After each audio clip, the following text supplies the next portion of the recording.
အားလုံးပဲမင်္ဂလာပါကျွန်တော်တော့စီသူပိုင်ပါကျွန်တော်ဒီနေ့သင်ခန်းစာမှာကွန်ဘုတ်ဖန်ဝဲတင်တဲ့နည်းကိုကျွန်တော်သင်ပေးမယ်ပေါ့နော်ကျွန်တော်ရဲ့တချို့မိတ်ဆွေတွေကဘုတ်ဖန်ဝဲတင်တဲ့အခါမှာအဆင်မပြေဖြစ်နေတယ်အဲဒီတော့ကိုကျွန်တော်အကူအညီတောင်းတဲ့အတွက်ကျွန်တော်ဗီဒီယိုသင်ခန်းစာလုပ်ပြီးတော့တင်ပေးတာဖြစ်တယ်online ပေါ်မှာလည်းတချို့blog တွေ website တွေမှာလည်းတင်ထားပြီးသားရှိပါတယ်နော်အဲဒီတော့ကျွန်တော်ကအခုပထမဆုံးလိုအပ်တဲ့ software တွေကတော့ကျွန်တော်တင်မဲ့ firmware file C8160 Bolt firmware ပေါ့နော်ပြီးရင် Qualcomm platform Downloader Facebook မှာလေး download ဆိုတဲ့ flash 2ဒါကြတော့ firmware တင်တဲ့ software ရဲ့ပြီးရင်နောက်တစ်ခုကကြတော့ Judy Loader driver ပေါ့နော်ပထမဆုံး Judy Loader driver ကို extract key ရဆိုပြီး zip ဖြီလိုက်ပြီးတော့ဒီထဲမှာရှိရဲ့ 32-bit နဲ့ 64-bit driver နှစ်ခုရှိရဲ့မိတ်ဆွေတို့ရဲ့ကွန်ပျူတာ 32-bit operating system ဆိုရင်တော့32ကိုတင်64ဆို64ကိုတင်ဘယ်မှာသွားကြည့်ရမှာလဲဆိုကွန်ပျူတာကို right click နဲ့ property တွေကိုသွားဒီမှာကြည့်ရမှာပေါ့နော် okay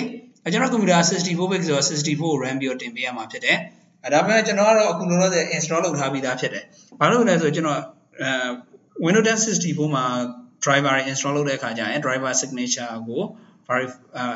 driver signature verification ကိုဖြုတ်ရတာပေါ့နော်ဖြုတ်ပြီးတော့မှ install လုပ်လို့ရတယ်အဲ့ဒီအတွက်ကိုအဆင့်နည်းနည်းလေးများတဲ့အတွက်ကျွန်တော်Windows 10 64မှာတင်တဲ့ပုံစံကိုကျွန်တော်မပြထားဘူးဆိုပေမဲ့ကျွန်တော် YouTube channel မှာကျွန်တော်ရဲ့ YouTube channel မှာကျွန်တော်တင်ပေးထားတာရှိရဲအဲ့ဒီမှာသွားပြီးတော့လေ့လာလို့ရတယ် Windows 10 driver signature ဖြုတ်တဲ့ပုံစံကိုနော်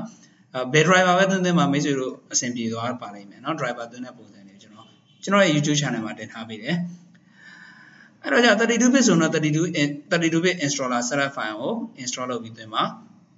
ပြီးအခါကျရင်ကျွန်တော်ဘာလုပ်လဲဆိုရင် boot firmware ကိုကျွန်တော်တစ်ချက်ကြည့်မယ် extract key ရနဲ့ဖြည့်ကြည့်လိုက်မယ်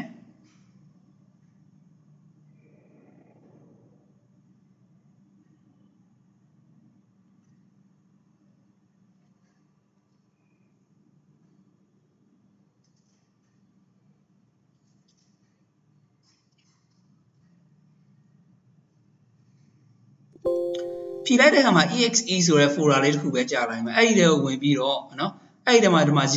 ဆိုရင်5ခုမြောက်ထဲကိုဝင်လိုက်1 2 3 3ကပြောင်းနေနော်ဒီထဲကိုဝင်လာအထဲမှာကျွန်တော်တို့က firmware file ဟုတ်မဟုတ်ဆိုဒီမှာကြည့်လိုက် bootloader image folder တစ်ခုရှိရမယ်ပြီး Facebook image folder တစ်ခုရှိရမယ်ကျွန်တော်တို့အခု boot firmware တင်တဲ့အခါမှာအဆင့်2ဆင့်ရှိရပထမ bootloader ကို flash တယ်ဒုတိယ Facebook image တွေကို flash တယ်နော်အဲ့တော့ bootloader image တွေကို flash တဲ့အခါမှာ Qualcomm 9008 မှုနဲ့ flash တယ် Facebook image တွေကို flash တဲ့အခါကျရင် Facebook မှုနဲ့ flash တယ်ပေါ့နော်ပြီးဒီအောက်မှာရှိရဲ့ SML file လေးရှိရဲ့ MSM8610 ဒီ file လေးက mat file ပဲကျွန်တော်ကတော့မြေပုံလို့ပဲကျွန်တော်ကသတ်မှတ်ထားတယ်ဘာဖြစ်လို့လဲဆိုတော့ကျတော့ဒီထဲမှာသွားပြီးတော့ကျွန်တော်ကုတ်တွေသွားကြည့်မယ်ဆိုရင်သူက address တွေကိုရေးထားတာဖြစ်တယ်ဥပမာ bootloader image တွေကနော် mprg 8810.mbn เนาะဒီ file လေးကဘယ်တဲ့ကိုသွားမလဲဆိုရင်ကျွန်တော်တို့ဖုန်းရဲ့ memory ရဲ့ဘယ် address ကိုသွားမယ်ဘယ်မှာစမယ်เนาะအဲ့တော့ဒီ address တွေကိုကျွန်တော်တို့ဒီထဲမှာသတ်မှတ်ထားပြီးသားအဲ့ဒါကိုကျွန်တော်တို့ကမပြင်ဘူးတော့ဘူးပြီးတဲ့အခါကျကျွန်တော်တို့ကတကယ် firmware တင်တဲ့အခါကျရွေးပေးရတဲ့အခါကျဒီ MSM8610 SML file လေးကိုကျွန်တော်ရွေးပေးရတာเนาะ8610ဆိုတာ CPU နံပါတ် okay ဒီကောင်ရဲ့ကျွန်တော်ဒီကောင်ရဲ့ folder name ကြီးကကျွန်တော်font တွေ error ဖြစ်နေတဲ့အတွက်ကျွန်တော်အလွယ်အောင် A160 လို့ပဲနာမည်ပြောင်းပေးလိုက်မယ်ပြီး enter ခေါက်လိုက်မယ်ဒီချိန်နေအထိ okay တယ်ပြီးခါကျကျွန်တော် boot firmware တင်ဖို့အတွက် software Qualcomm platform Downloader software extract key နဲ့ဖြည့်လိုက်မယ် okay ဒီ software နဲ့ဝင်ပြီးတဲ့ခါကျရင်ကျွန်တော်တို့က QBBL FBML01.exe အဲ့ဒါလေးကို run ပေးလိုက်မယ်run ပေးလိုက်တဲ့ခါကျရင်ဒီလိုတကယ်မှမိတ်ဆွေတို့ကွန်ပျူတာထဲမှာတစ်ခါမှမ run ရသေးဘူးဆိုဒီလိုပုံစံဦးမပေါ်လာသေးဘူး manufacturer တို့ဘာလို့ရွေးခိုင်းတဲ့ပေါ်လာမယ်ဒီနေရာကျတော့ဒါကကျွန်တော်တို့ SML file ရွေးတဲ့နေရာပေါ့နော်ကျွန်တော်ခုန firmware ထဲမှာကျွန်တော်ပြတဲ့ MSM SML file ရွေးတာเนาะရွေးချင်တယ်ဆိုရင်ကျွန်တော်ဒီဘက်ကခလုတ်ကိုတစ်ချက်နှိပ်လိုက်အဆက်ကလေး30ကို password တောင်းတယ်ဒီ software သုံးတဲ့ခါကျရင်ကျွန်တော်တို့ကပထမအဆုံးစပြီးတော့သုံးတဲ့ခါကျရင် password ထည့်ပေးရတယ်အဲ့ထည့်ပေးထားတဲ့ password ကိုကျွန်တော်တို့ရဲ့ Windows ရဲ့ registry ထဲမှာသွားပြီးတော့မှတ်ထားတယ်အဲ့ password ကိုကျွန်တော်ပြန်ပြီးထည့်ပေးရမှာ14လုံးပေါ့ဒါကျွန်တော်အရင်သွင်းထားတဲ့ password နော်14လုံးဒါဆိုရင်ကျွန်တော်က firmware file ကိုရွေးပေးလို့ရတယ်ဥပမာဒီထဲကကွန်ပျူတာထဲသွားဒီထဲကိုသွား Qualcomm boot firmware ထဲကိုသွား exe ထဲကိုသွား A160 ထဲကိုသွားခုနကျွန်တော်ပြောခဲ့တဲ့ mat file လေးပေါ့ SML file လေးကို open လုပ်ပေးလိုက်ပါနော် ဒါကျွန်တော်မိတ်ဆွေတို့ကကျွန်တော် software ကြီးကအရင်တော့ကသုံးထားဦးသားကြီးဖွင့်ထားဦးသားကြီးဖြစ်နေတဲ့အတွက်အဲ့တော့ပထမဦးဆုံးတကယ်လို့မိတ်ဆွေတို့က password မေ့သွားလို့ password တွေမသိတော့ဘူးဆိုရင်တော့အသစ်ပြန်ပြီးတော့စပြီးတော့ password ထည့်တဲ့အနေထားကိုပြန်ရအောင်လုပ်ရလိမ့်မယ်အဲ့ဒါကိုလုပ်ဖို့တော့ကကျွန်တော်ဒီ software ကိုကျွန်တော်တို့ကဖြတ်ပြီးတော့ delete လုပ်ပြီးတော့ပြန်ပြီးတော့ဖွင့်လို့မရပါဘူးပြန်ပြီးဖွင့်လဲကျွန်တော်ကွန်ပျူတာထဲမှာကိုယ်၌ကမှတ်ထားတာဖြစ်တဲ့အတွက်အဆင်ပြေမှာမဟုတ်ဘူးအဲ့တော့ computer registry ရဲ့ကိုသွားပြီးပြင်ရမယ် keyboard က window key နဲ့ R နဲ့ကိုနှိပ် run bar ခေါ် registry editor ပေါ့နော် regedit edit registry editor ကိုခေါ်လိုက်မယ် registry editor okay yes အပြီးအခါကျကျွန်တော်တို့ကဒီလိုပုံစံမျိုးလေးဖြစ်နေမှာเนาะပထမဆုံးHK user တွေကိုဝင်မယ်အပြီးအခါကျဒီမှာS1521 အဲ့လို folder တွေပဲအောက်က folder နဲ့တွားကြည့်ရင်အောက်က folder dot တွေနဲ့စားတဲ့ folder တွေရှိရဲအဲ့ဒီတွေကိုမဝင်ဘူးဒီအပေါ်က folder တွေကိုဝင်မယ်ဝင်ပြီးပြီဆိုရင်ကျွန်တော်ဒီထဲမှာ software ဆိုတဲ့ဟာရှိမယ်เนาะ software ဆိုတဲ့ folder ရှိတဲ့ဟာကိုဝင်ရမှာเนาะဒီအောက်ကဟာမှာဆိုရင် software ဆိုတာမရှိဘူး okay ဒီထဲက software တွေကိုဝင်မယ်ပြီးတဲ့အခါကျကျွန်တော်တို့ဘယ်ထဲကိုသွားမလဲဆိုရင် Huawei ထဲကိုသွားမယ်Huawei ထဲမှာ QBBL FBL01 ထောက်လိုက်တာ okay အဲ့ဒီကိုတစ်ချက်ဖွင့်မယ်ပြီးရင် setting ကိုတစ်ချက်နေမယ်ဒီမှာ password တွေပြီးရင် update XML file တွေ user တွေเนาะဒီဟာတွေကျွန်တော်တို့ဖြတ်မယ်ဖြတ်တဲ့အခါကျဒီ default ကိုဖြတ်လို့ရမှာမဟုတ်ဘူးအဲ့တော့ကျတော့ကျွန်တော်ဒီအောက်ကဟာတွေကိုပဲအကုန်လုံး select မှတ်ပြီးတော့ delete လုပ်မယ် yes ပြီးဆိုတော့ဒီကောင်ပြန်ပိတ်လိုက်လို့ရပြီအပေါ်ဆုံးကိုသွားလိုက်ဒီနေရာမှာ HK user ကိုတစ်ချက်ပိတ်လိုက်ရပြီအဲ့ဆိုကျွန်တော်ပြန်ပြီးတော့ run ကြည့်လိုက်မယ် run ကြည့်လိုက်တဲ့အခါကျဒီလိုမျိုးပေါ်လာနိုင်မယ်တခါမှကိုကျွန်တော်တို့ဒီ software ကိုမသုံးဘူးတဲ့လူကဒီလိုပုံစံမျိုးတွေ့ရမှာဖြစ်တယ်ပထမဆုံးကျွန်တော်တို့ကဘာရွေးပေးရမလဲဆိုမှားရွေးပေးလို့မရအောင် manufacture ပြီး next ပြီးရခါကျဒီမှာဘာ file မှာ select မှတ်ထားသေးဘူးတစ်ချက်နှိပ် password က password အဟောင်းမရှိတော့ဘူးကျွန်တော်အခုမှပထမဆုံးစထည့်ပေးရမှာကျွန်တော်စထည့်ပေးတယ်1 2 3 4 1 4လုံးစထည့်ပေးလိုက်တယ် set ပြီးရခါကျကျွန်တော် firmware file ရွေးမယ်ဒီထဲက Qualcomm Pro firmware ထဲက exe ထဲက A160 ထဲကိုသွားမယ် MSM 8610 open လုပ်ပေးလိုက်တယ်ပြီး next နဲ့ဆက်သွားမယ်အဲ့တော့ကျွန်တော် USB အခု move ခေါ်ပြီးတော့ထည့်ရတော့မှာဖြစ်တယ် move ခေါ်ပြီးထည့်တဲ့အခါကျရင်ကျွန်တော်တို့က move ကိုဘယ်လိုခေါ်မလဲဆိုရင် USB Qualcomm 9008 move ခေါ်ရမှာဖြစ်တယ်9008 move ခေါ်တဲ့အခါကျဖုန်းကို power ပိတ်နော်ဖုန်း power ပိတ်ပြီးတော့ Qualcomm move ခေါ်တဲ့ channel 2ခေါ်ရမယ်ကျွန်တော်တို့ mobile phone အပူပစ္စည်းဆိုင်တွေမှာလည်းသွားဝယ်လို့ရတယ်တကယ်လို့အဲ့ဒီမှာဝယ်ခြင်းကိုယ့်နဲ့ကိုယ် chip file လုပ်ခြင်းနဲ့ဆိုရင်လည်းရတယ်ဒါမှမဟုတ်ဆိုရင်ကျွန်တော်တို့ ADB command တည်သေးတယ်ဆိုရင်တော့ ADB ဘယ်ရောက်သွား ADB reboot EDR ADB reboot EDR နဲ့ခေါ်လို့ရတယ်ဒီ command နဲ့ခေါ်လို့ရတယ်ဒါပေမဲ့ဒီ command ကျတော့များသောအားဖြင့်ကျွန်တော်တို့ boot firmware ရေးဖို့အခြေအနေရောက်သွားပြီဆိုရင်မသိတာများတဲ့အတွက်ဒီ command ကိုသုံးလို့အဆင်ပြေမှာမဟုတ်ဘူးအဲ့တော့ JIT သေးလုပ်မယ်ဆိုရင်ဒီထဲကဒီမှာကျွန်တော်နမူနာလုပ်ထားတဲ့ဟာကိုပြပေးမယ်တစ်ချက်เนาะဒါကြီးတော့အဆင်မပြေဘူးဒီလိုပုံစံမျိုးပေါ့เนาะကျွန်တော်တို့ USB ခေါင်းလေးကိုဖြတ်လိုက်မယ် USB ကြိုအားသွင်းတဲ့ကြိုဖြတ်လိုက်မယ်ဖြတ်လိုက်တဲ့အခါကျရင်အပင်လေးပင်ပေါ်လာလိမ့်မယ်အပင်လေးပင်ထဲမှာအနီပင်ရှိလိမ့်မယ်အနက်ပင်ရှိလိမ့်မယ်ပြီးရင်အစိမ်းပင်ရှိလိမ့်မယ်အဖြူပင်ရှိလိမ့်မယ်လေးပင်ပေါ့เนาะအဲ့တော့ကျွန်တော်တို့ကပူးပေးရမယ့်အပင်ကကြတော့အစိမ်းပင်ရဲ့အနက်ပင်ရဲ့နှစ်ခုကိုပူးပေးမယ်ပြီးရင်ဒီမှာအနီပင်နဲ့အဖြူပင်နဲ့ကိုလွှတ်ထားလိုက်မယ်เนาะဘာမှလုပ်စရာမလိုဘူးကျွန်တော်ဒီမှာကျွန်တော်ဒီ USB ကြိုကအယောင်လေးနည်းနည်းဖြော့နေတယ်အနီဆိုရင်ပန်းရောင်ဖြစ်နေတယ်အနက်ဆိုရင်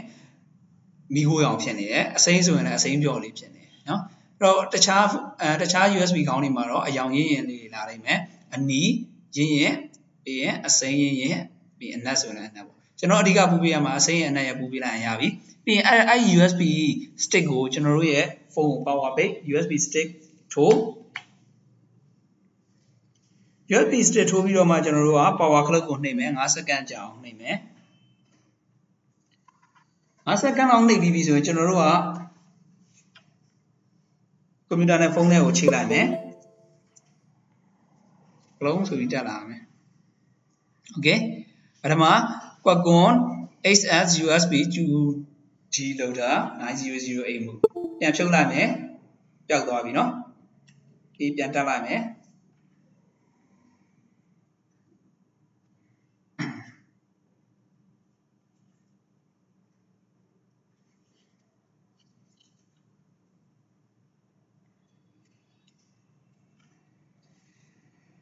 မှုပြန်ခေါ်ပြီးပြန်တက်မယ်အဲ့တော့အဲ့ USB ကောင်းလေးကိုယ်တိုင်းလုပ်ထားလို့လည်းရတယ်ကိုယ်တိုင်းလုပ်ထားရင်တော့ပတ်စံကုန်တက်လာတော့ဗျာ okay ဒီမှုမှငြိမ်လားမငြိမ်လားကြည့်ဒါဆိုမှုမှငြိမ်နေပြီ driver လည်းတည်နေပြီ driver မသိဘူးဆိုတော့ဒီမှာ exclamation mark ကြီးပြနေမယ်အဲ့ဒီခါကျရင်မိတ်ဆွေတို့ဘယ်လိုမှ driver တင်လို့ရမှာမဟုတ် file တင်လို့ရမှာမဟုတ်ဘူးပြီးကျွန်တော်ဒီမှာ scan and download ကိုတစ်ချက်နှိပ်မယ် scan and download စပြီးတော့ရေးသွားလိုက်မယ် code number 4ဟုတ်လားကျွန်တော်တို့အခုရေးနေတာ code number 4တဲ့မှန်ပါတယ်73 16 19ဒါပထမဆုံးသူကဘာကိုရေးနေလဲဆိုရင် Buloda image file တွေကဟာတွေရေးနေတယ်ဒီမှာတစ်ချက်ကြည့်ကြည့်ပေါ့နော်ပြီးရင်40ရာခိုင်နှုန်းကျရင် restart ကျသွားလိမ့်မယ် restart ကျသွားပြီခုနကတော့ကျွန်တော်တို့မူကပျောက်သွားပြီမူပျောက်သွားပြီးတော့ဘာပေါ်လာလဲဆိုရင်ဒီမှာ Buloda interface နဲ့သွားပြီးတည်နေပြီ first move ပြောင်းသွားလိမ့်မယ်ဖုန်းက restart ကျသွားလိမ့်မယ် Buloda interface နဲ့သွားတည်လိမ့်မယ်ပြီးတဲ့အခါကျရင်ကျွန်တော်တို့ကဆက်ပြီးတော့သူကနဲ့သူရေးနေလိမ့်မယ်40ကနေ 41 42 43နော်ဖုန်းမှာဘယ်လိုပုံစံမျိုး restart ကျသွားပြီးတော့အဲ့မှုတွေကိုဝင်သွားတဲ့အခါကျရင်ဘယ်လိုပုံစံဖြစ်နေမှာလဲဆိုတော့ဒါလည်းမဟုတ်ဘူးဖုန်းမှာဖြစ်နေမဲ့ပုံစံက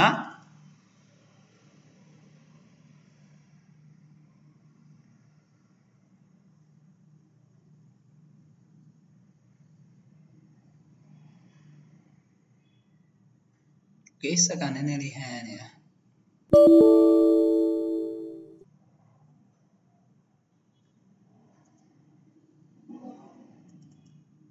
Okay ဖုန်းမှာဖြစ်နေတဲ့ပုံစံဒီလိုမျိုးအစိမ်းရောင်ကြီးနဲ့เนาะအနီရဲ့အပြားရဲ့ဆိုပြီးတော့အတုံးလေးနှစ်တုံးပေါ်နေလိမ့်မယ်3 color လို့ခေါ်တယ်ဗျာနော် software မှာဒီမှာဆက်ပြီးရေးနေလိမ့်မယ်55ရာခိုင်နှုန်းရောက်ပြီ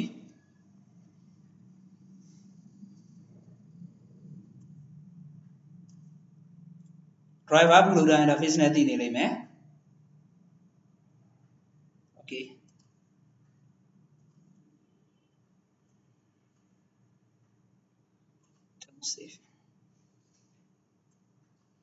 အဲ့ဒါဆိုရင်တော့ download success ဖြစ်သွားပြီ download success ဖြစ်သွားပြီဆိုရင်တော့ကျွန်တော်တို့က start and remove ကိုနှိပ်ရမယ်